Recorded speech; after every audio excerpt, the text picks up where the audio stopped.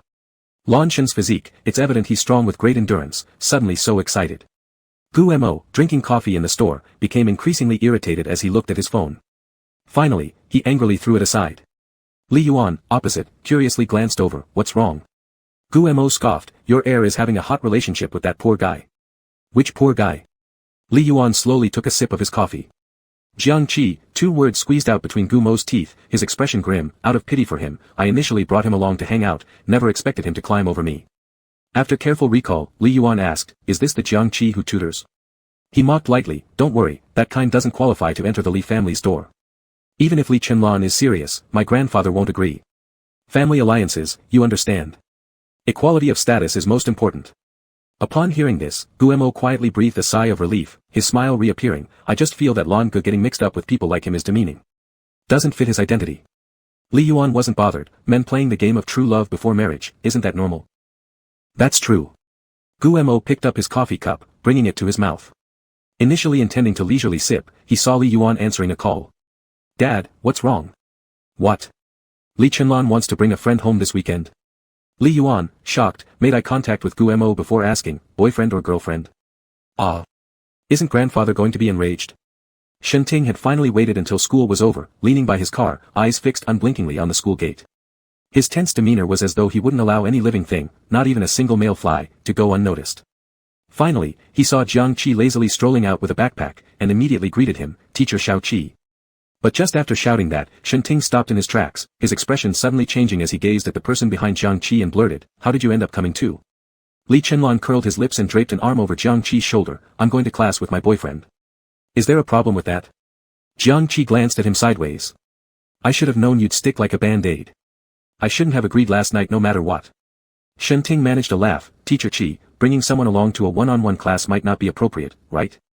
Jiang Qi lifted an eyelid, then, another day. Shen Ting was momentarily speechless. Prefer to reschedule rather than leave Li Chenlan behind? What kind of mindset is this? Could he also enjoy being clung to? The mere thought of this conclusion made Shen Ting uncomfortable. He gritted his teeth, all right then. Upon hearing this, Jiang Qi was about to turn around but then heard the next sentence. Together it is, then. Anyway, I don't mind sharing with others. As long as I get a piece of it. Jiang Qi suddenly froze. Damn. Why does this sound so familiar? It seems like. When those lick dogs schedule their turns for the innocent victim, they say the same thing. His pupils abruptly shrank in shock. Holy crap. It's a.